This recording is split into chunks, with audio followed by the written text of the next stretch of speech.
par une matinée ensoleillée de printemps à Paris, Nicolas Dubois se préparait pour une visite surprise qu'il avait prévue de longue date. L'homme d'affaires à succès, propriétaire d'une chaîne de restaurants florissante, ajustait sa cravate en soie bleue devant le miroir de son bureau du centre-ville. Ses yeux, marqués par de petites rides d'expression, reflétaient un mélange d'anxiété et d'attente. « Monsieur Dubois » appela sa secrétaire, Amélie, par la porte entr'ouverte. « Votre chauffeur attend en bas. » Nicolas y hocha la tête, sortant sa veste du porte-manteau. « Merci Amélie. Annule mes rendez-vous pour le reste de la journée. J'ai une affaire familiale importante à régler. » En descendant dans l'ascenseur, Nicolas ne put s'empêcher de sourire. Sa fille, Manon, avait récemment épousé Pierre Leroy, un jeune avocat prometteur. La cérémonie avait été élégante, digne des pages des magazines mondains, mais depuis, Nicolas n'avait pas eu l'occasion de visiter la nouvelle maison du couple. Dans le confortable siège arrière de sa limousine, Nicolas se remémore les moments qu'il a partagés avec Manon au fil des années. Il se souvenait de ses promenades à vélo dans le jardin des Tuileries, des après-midi de farniente à lire des livres ensemble au bord de la Seine et des discussions animées sur la littérature et l'art qu'ils avaient pendant le dîner. « Ah, comme le temps passe vite », murmura-t-il en regardant défiler par la fenêtre les rues familières de Paris. Le conducteur, François, a regardé dans le rétroviseur. « Avez-vous dit quelque chose, monsieur ?» Nicolas sourit. « Non, François. Je me demandais juste à voix haute. Pourriez-vous m'emmener à l'adresse de ma fille, s'il vous plaît ? Bien sûr, monsieur. Mademoiselle Manon sera surprise de votre visite. » Alors que la voiture serpentait dans les rues du quartier élégant où vivaient Manon et Pierre, Nicolas se demandait comment sa fille s'adaptait à la vie conjugale. Manon a toujours été indépendante et déterminée, des qualités que Nicolas admirait et encourageait. Il espérait que le mariage n'avait pas atténué son esprit dynamique. Finalement, la limousine s'est arrêtée devant un charmant bâtiment Art Nouveau. Nicolas sortit de la voiture, ajusta sa combinaison et prit une profonde inspiration. « Dois-je attendre, monsieur ?» demanda François. « Ce ne sera pas nécessaire, François. Profitez du reste de la journée. Je vous appellerai plus tard si j'ai besoin de vous. » D'un pas déterminé, Nicolas entra dans le bâtiment et monta les escaliers jusqu'au 3e étage. Il s'arrêta devant la porte de l'appartement 3B, hésitant un instant avant de sonner à la porte. Étonnamment, il n'y a eu aucune réponse. « Manon ?» appela-t-il en frappant légèrement à la porte. « Pierre ? Il y a quelqu'un à la maison ?» C'est alors qu'il remarqua quelque chose d'étrange, la porte était légèrement entr'ouverte. Inquiet, Nicolas la repoussa doucement. « Manon ? Chérie, c'est papa. Je suis venu pour une visite surprise, annonça-t-il en entrant dans l'appartement. Le silence qui l'accueillit était troublant. Le salon, impeccablement rangé, semblait sorti d'un catalogue de décoration. Pas un livre déplacé, pas un oreiller mal aligné sur le canapé.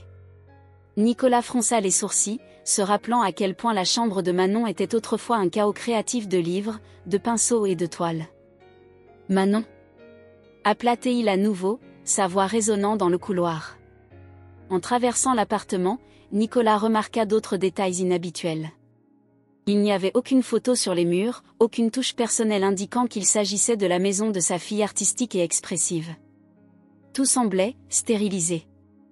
Alors qu'il s'approchait de la cuisine, Nicolas entendit enfin un bruit, le léger frottement de quelque chose contre le sol. Curieux et un peu inquiet, il entra dans la pièce. La scène qu'il a rencontrée lui a fait serrer le cœur.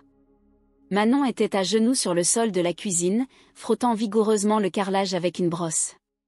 Ses cheveux, normalement lâches et indisciplinés, étaient attachés en un chignon serré. Il portait des vêtements simples et délavés, si différents des vêtements colorés et élégants qu'il portait habituellement. « Manon ?» appela doucement Nicolas, sa voix masquant à peine son choc. Manon il releva brusquement la tête, les yeux écarquillés de surprise, de peur. « Papa ? Qu'est-ce que tu fais ici ?» Nicolas il s'agenouilla à côté d'elle, ignorant le fait que son coûteux costume touchait le sol mouillé. « Je suis venu te surprendre, chérie. Mais, que se passe-t-il ici ? Pourquoi es-tu ? » Avant qu'il ait pu finir sa phrase, des pas se firent entendre venant du couloir. Pierre entra dans la cuisine, le visage un masque de surprise et d'inconfort à la vue de Nicolas. « Monsieur Dubois » dit-il d'une voix tendue. « Quelle agréable surprise. Nous n'attendions pas de visiteurs aujourd'hui. » Nicolas il se releva lentement, ses yeux alternant entre Manon, toujours agenouillée sur le sol, et Pierre, raide à l'entrée de la cuisine. L'air était chargé de tension et Nicolas sentit qu'il y avait bien plus dans cette scène que ce que l'on pouvait voir. Pierre salua froidement Nicolas. « Je m'attendais à trouver ma fille profitant de sa nouvelle vie conjugale, pas ça. » Il fit signe à Manon, qui avait l'air de vouloir disparaître dans le sol qu'elle nettoyait. Pierre fit un pas en avant, son sourire n'atteignant pas ses yeux. « Oh, Manon aime juste garder la maison impeccable. N'est-ce pas, chérie ?» Manon y hocha la tête en silence, les yeux fixés sur le sol. Nicolas sentit monter en lui une vague d'inquiétude et de colère. Quelque chose n'allait vraiment pas et il était déterminé à découvrir quoi.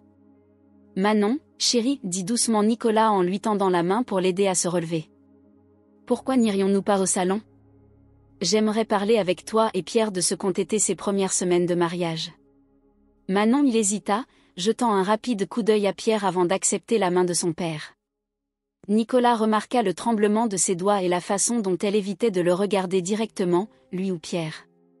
Alors que tous les trois se dirigeaient vers le salon, Nicolas savait que cette visite surprise lui avait révélé bien plus de choses qu'il n'aurait pu l'imaginer. Le bonheur et la vie qu'il avait espéré trouver dans la maison de sa fille semblaient avoir été remplacés par quelque chose de sombre et d'oppressant. Et Nicolas Dubois, le père protecteur et aimant, était bien décidé à découvrir exactement ce qui se passait derrière les portes closes de cet appartement en apparence parfait. Nicolas entra silencieusement dans l'appartement, le cœur battant dans sa poitrine. La porte entr'ouverte l'avait laissé appréhender, et voilà qu'en entrant dans l'espace, un sentiment de malaise l'envahit. Le silence était oppressant, brisé seulement par le doux bruit de quelque chose qu'on frottait. En avançant prudemment dans le couloir, Nicolas remarqua l'absence de vie dans l'environnement. Les murs, autrefois remplis de peintures colorées de Manon, étaient désormais nus et froids. Il n'y avait aucune trace des photos de famille que sa fille aimait exposer. « Manon » appela-t-il doucement, sa voix résonnant dans l'appartement vide. Il n'y eut aucune réponse, juste un bruit persistant de frottement.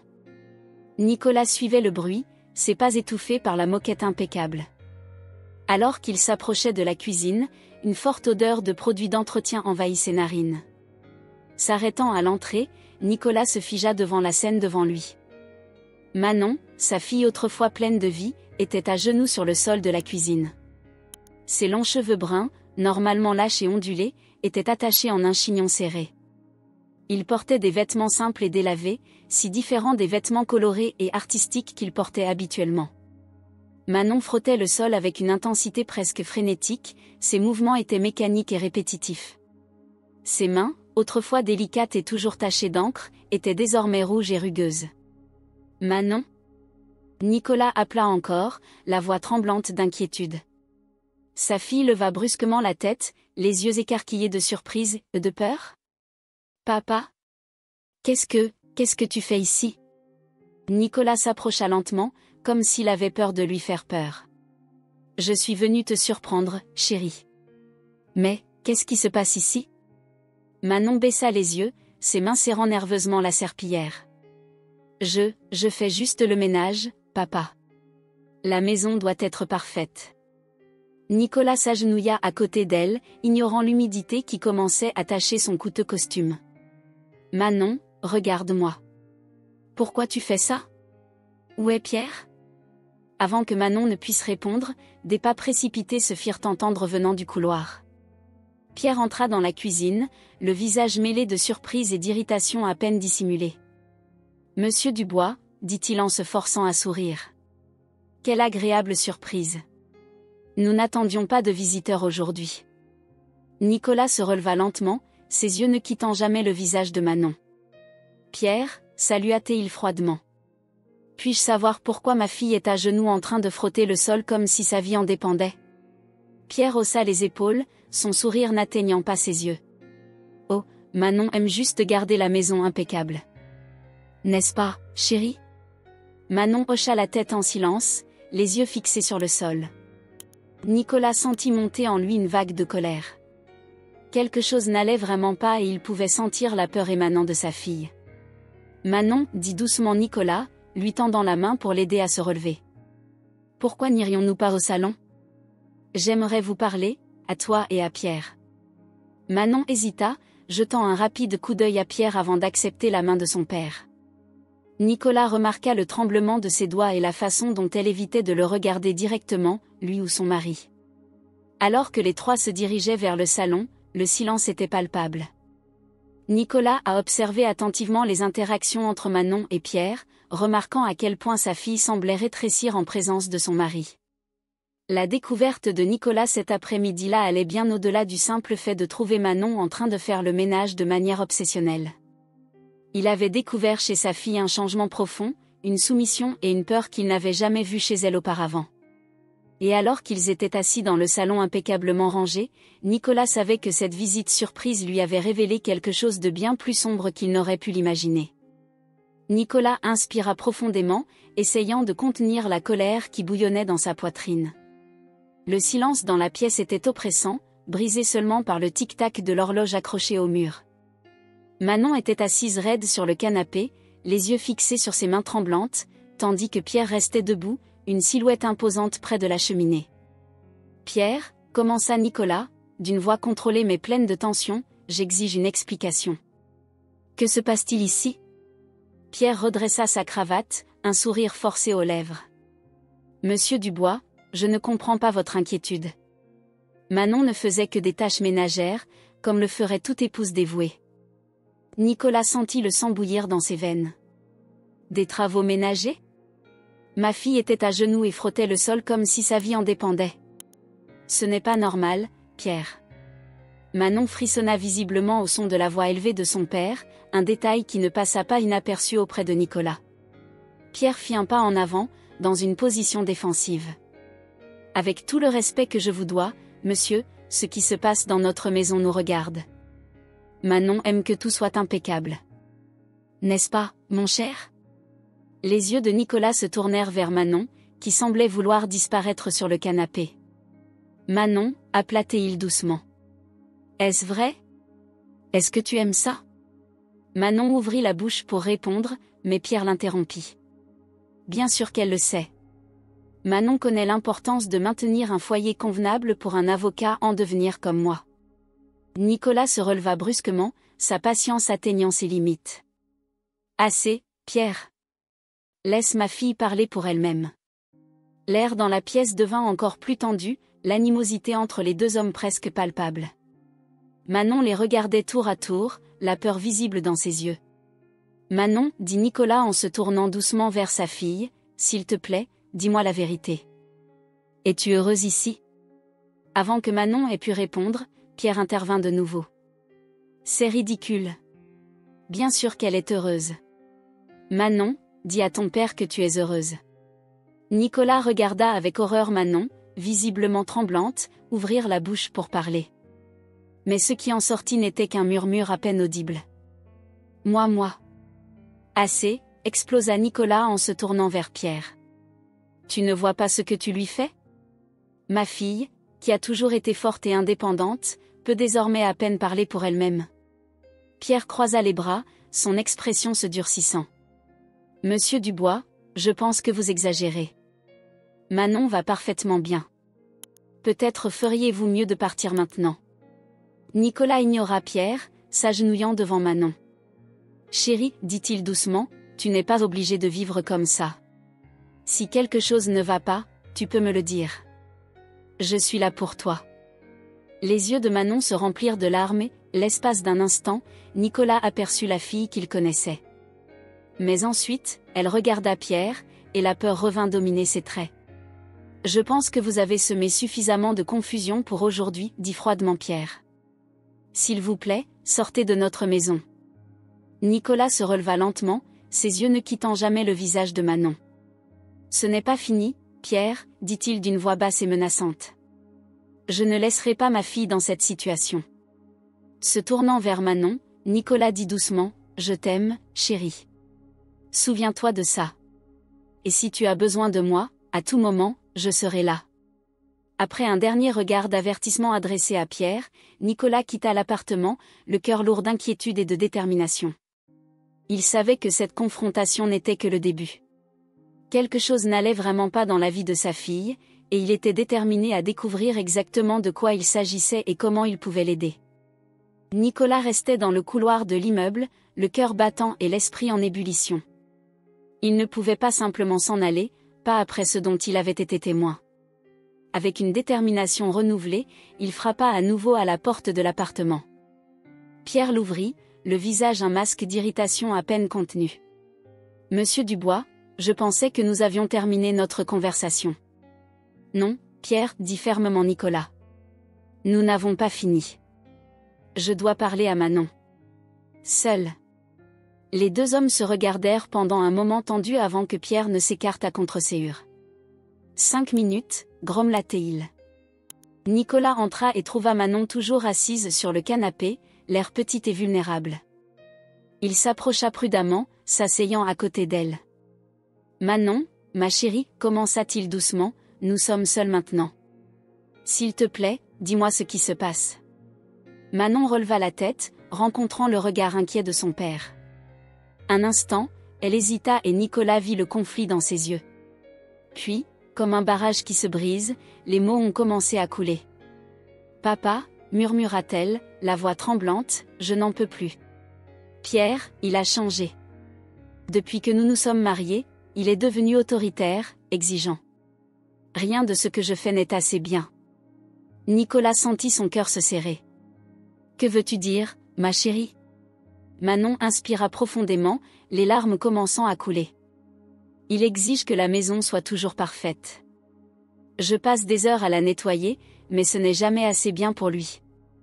Il me crie dessus, me traite d'inutile, dit que je suis une épouse épouvantable. » Nicolas serra les poings, luttant pour contrôler sa colère. « Et le nettoyage obsessionnel que j'ai vu ? C'est ce qu'il attend de moi, » a poursuivi Manon, la voix à peine audible. « Il dit que la femme d'un avocat doit garder la maison impeccable. J'ai quitté mon travail, mon art, tout pour essayer de lui plaire, mais rien n'y fait. » Nicolas avait l'impression d'avoir reçu un coup de poing dans le ventre. Sa fille dynamique et indépendante en était réduite à cela. « Manon, pourquoi ne me l'as-tu pas dit plus tôt ?» Elle baissa les yeux, embarrassée. « J'avais honte, papa. Je pensais pouvoir changer les choses, rendre Pierre heureux. Mais maintenant, j'ai peur de lui. » « Peur ?» demanda Nicolas, alarmé. « Est-ce qu'il t'a blessé physiquement ?» Manon hésita avant de répondre. « Pas exactement, mais parfois, quand il se met vraiment en colère, il jette des choses, casse des objets. J'ai peur qu'un jour... » Elle n'arriva pas à finir la phrase, mais Nicolas comprit. La peur dans ses yeux disait tout. « Ma chérie, dit Nicolas en tenant les mains de sa fille, tu n'es pas obligée de vivre comme ça. Personne ne mérite d'être traité comme ça, surtout pas toi. Sortons d'ici tout de suite. » Manon regarda la porte, la peur visible sur son visage. « Mais Pierre... » « Ne t'inquiète pas pour Pierre, dit fermement Nicolas. Je m'en occupe. Tu es en sécurité avec moi. » À ce moment, Pierre entra dans la pièce, le visage rouge de colère. Le temps est écoulé. « Manon, qu'est-ce que tu lui as dit ?» Nicolas se leva, se plaçant d'un air protecteur devant sa fille. « Elle m'a dit la vérité, Pierre. Et maintenant, Manon m'accompagne. » « Tu ne peux pas faire ça, » cria Pierre en avançant d'un air menaçant. Nicolas n'a pas reculé. « Je peux et je le ferai. Manon est ma fille et je ne la laisserai pas dans une situation de violence. Allez, Manon. » Doucement, Nicolas aida Manon à se relever. Elle tremblait, mais il y avait une lueur de soulagement dans ses yeux. « Ce n'est pas fini, » menaça Pierre tandis que Nicolas guidait Manon hors de l'appartement. Nicolas se retourna une dernière fois. « Tu as raison, Pierre. Ce n'est pas fini. Mais ton contrôle sur ma fille ? C'est fini maintenant. » Sur ces mots, Nicolas et Manon quittèrent l'appartement, laissant derrière eux un Pierre en colère. Alors qu'ils descendaient les escaliers, Nicolas serra sa fille dans ses bras, lui promettant silencieusement qu'il ferait tout pour la protéger et l'aider à se remettre de cette expérience traumatisante. Nicolas guida Manon hors du bâtiment, son bras protecteur autour des épaules tremblantes de sa fille. L'air frais de l'après-midi parisien était un changement bienvenu par rapport à l'atmosphère suffocante de l'appartement. Nicolas sentait la tension quitter lentement le corps de Manon, mais il savait que la bataille était loin d'être terminée. « Manon, ma chérie, dit-il doucement alors qu'il marchait sur le trottoir, allons chez moi. Tu y seras en sécurité. » Manon hocha la tête en silence, les larmes coulant toujours sur son visage. Nicolas sortit son téléphone portable de sa poche et composa un numéro familier. « François ? Oui, c'est moi. J'ai besoin que tu viennes me chercher immédiatement. Je suis avec Manon. Oui, c'est urgent. » Alors qu'ils attendaient le chauffeur, Nicolas ne pouvait contenir sa fureur intérieure. Comment Pierre ose-t-il traiter sa précieuse fille de cette façon ? Comment n'avait-il pas remarqué les signes avant ? La culpabilité et la colère se mélangeaient dans sa poitrine, alimentant sa détermination à protéger Manon et à faire payer à Pierre ses actes. La voiture arrive en quelques minutes et Nicolas aide Manon à monter à l'intérieur avant de la rejoindre sur la banquette arrière. Pendant le trajet, il garda son bras autour d'elle, lui offrant un réconfort silencieux tandis que son esprit travaillait furieusement, planifiant ses prochaines étapes.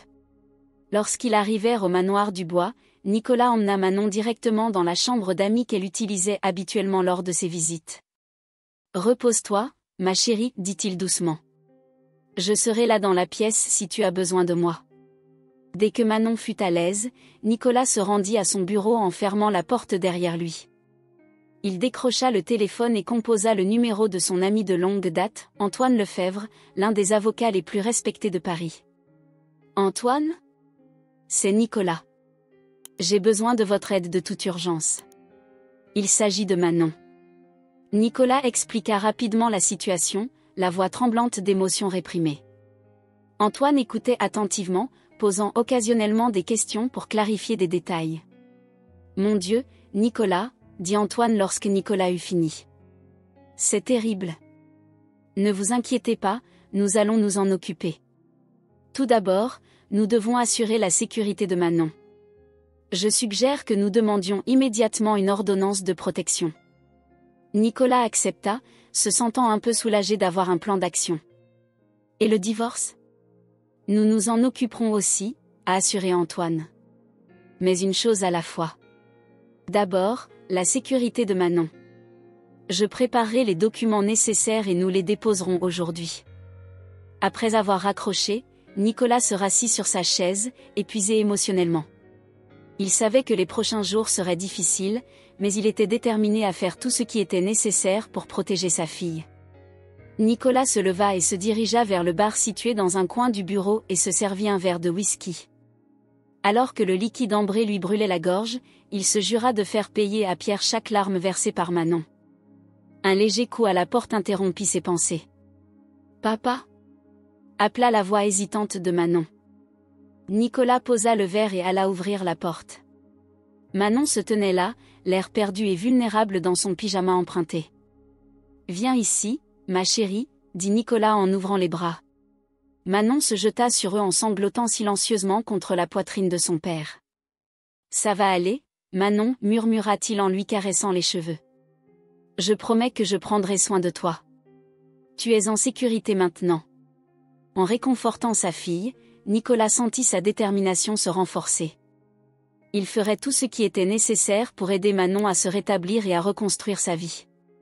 Et quant à Pierre, eh bien, Nicolas veillerait à ce qu'il fasse face aux conséquences de ses actes. La nuit tombait sur Paris, et dans l'hôtel du Bois, père et fille restaient enlacés, unis contre la tempête qu'ils allaient affronter dans les jours à venir. 3 jours s'étaient écoulés depuis que Nicolas avait sauvé Manon de l'appartement qu'elle partageait avec Pierre. L'hôtel du Bois, autrefois lieu de joie et de rire, était désormais plongé dans une atmosphère tendue et vigilante. Nicolas avait engagé une sécurité supplémentaire, craignant que Pierre ne tente quelque chose de désespéré. L'après-midi du 3e jour, alors que Nicolas était dans son bureau pour discuter des détails juridiques avec Antoine au téléphone, on sonna à la porte. L'agent de sécurité à l'entrée principale annonça par l'interphone. « Monsieur Dubois, il y a ici un Pierre Leroy qui insiste pour vous parler. Nicolas sentit son sang se glacer dans ses veines. Gardez-le là-bas. Je descends. Après avoir demandé à la gouvernante de rester avec Manon dans sa chambre, Nicolas descendit les escaliers, dans une posture rigide et déterminée. En ouvrant la porte d'entrée, il se retrouva face à Pierre, qui ne ressemblait plus qu'à l'ombre de l'homme confiant qu'il était il y a encore quelques jours. « Qu'est-ce que tu veux, Pierre ?» demanda froidement Nicolas. Pierre, avec de profonds cernes sous les yeux et du chaume, avait l'air dévasté. « S'il vous plaît, monsieur Dubois, je dois parler à Manon. Je dois m'expliquer, demander pardon. » Nicolas croisa les bras, bloquant l'entrée. « Il n'y a rien à expliquer, Pierre. Manon m'a tout dit. Je sais que j'ai fait une erreur, plaida Pierre, la voix brisée. J'ai perdu le contrôle, je suis devenu quelqu'un que je ne reconnais pas. Mais j'aime Manon. S'il te plaît, laisse-moi lui parler. » L'espace d'un instant, Nicolas eut presque pitié de l'homme en face de lui. Presque. L'amour ne fait pas mal, Pierre. L'amour ne contrôle ni ne diminue. Ce que tu as fait à ma fille n'était pas de l'amour. Pierre tomba à genoux, les larmes coulant sur son visage. Je sais, je sais. Je suis prêt à changer, à obtenir de l'aide. S'il vous plaît, donnez-moi une chance d'arranger les choses.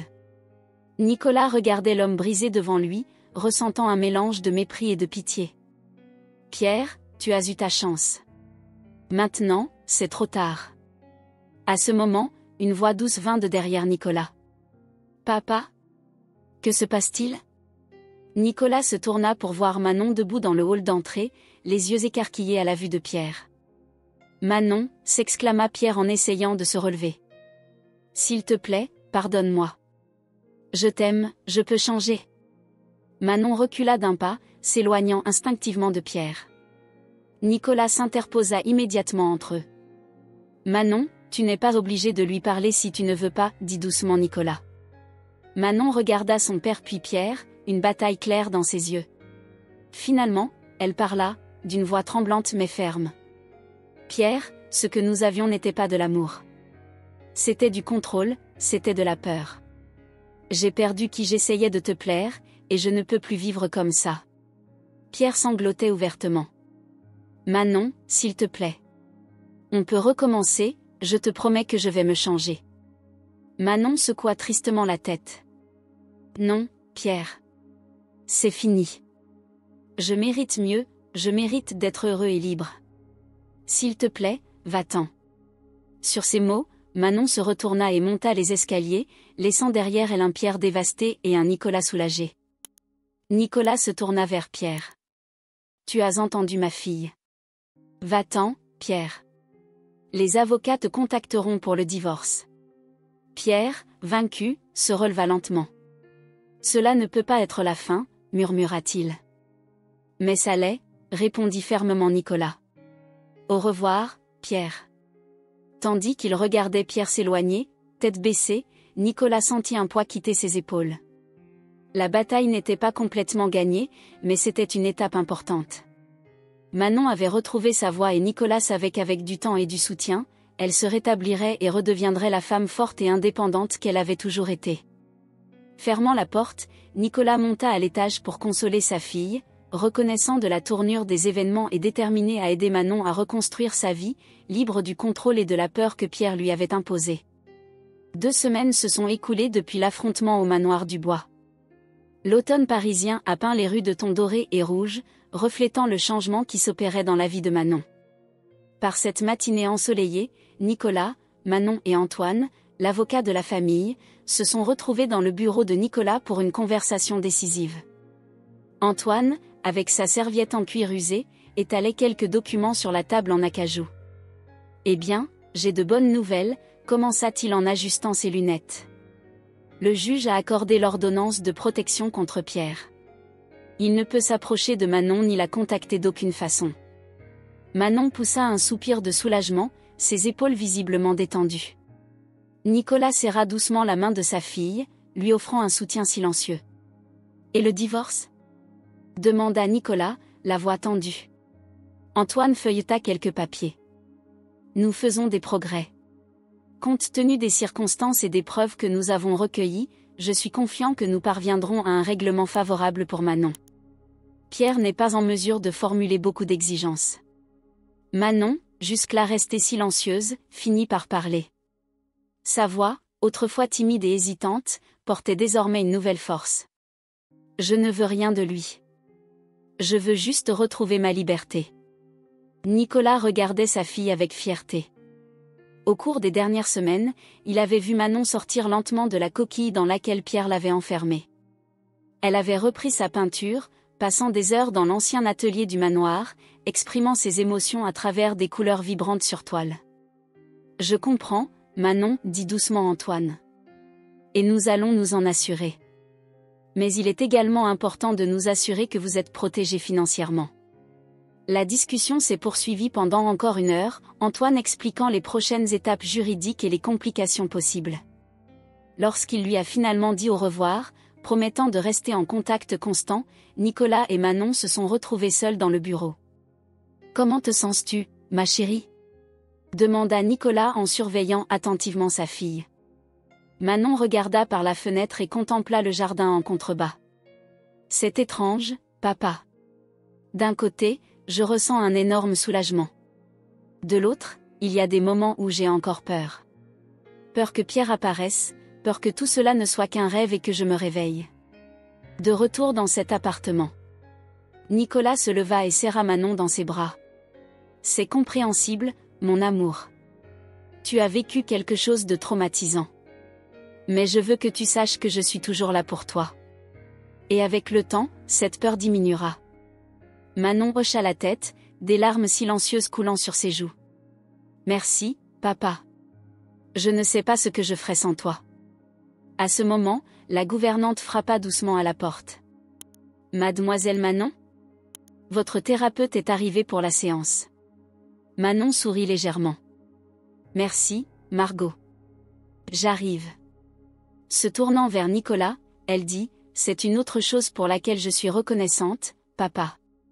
De m'avoir encouragée à demander l'aide d'un professionnel. » Nicolas embrassa le front de sa fille. « Tu es forte, Manon. Plus forte que tu ne le penses. Et je suis si fière de te voir te reconstruire. » Alors que Manon partait pour sa séance de thérapie, Nicolas retourna à son bureau. Il en ressort une photo de Manon enfant, souriant largement, les joues peintes, un pinceau à la main. C'était la Manon qu'il connaissait, la Manon qui refait surface peu à peu. Le chemin à parcourir sera encore long et parfois difficile. Mais Nicolas savait qu'avec amour, soutien et détermination, Manon surmonterait cette épreuve. Elle peindrait une nouvelle toile de sa vie, pleine de couleurs vibrantes et libérée des ombres du passé. Et Nicolas serait là, à chaque étape, pour que sa fille ne perde plus jamais sa voix ni son essence.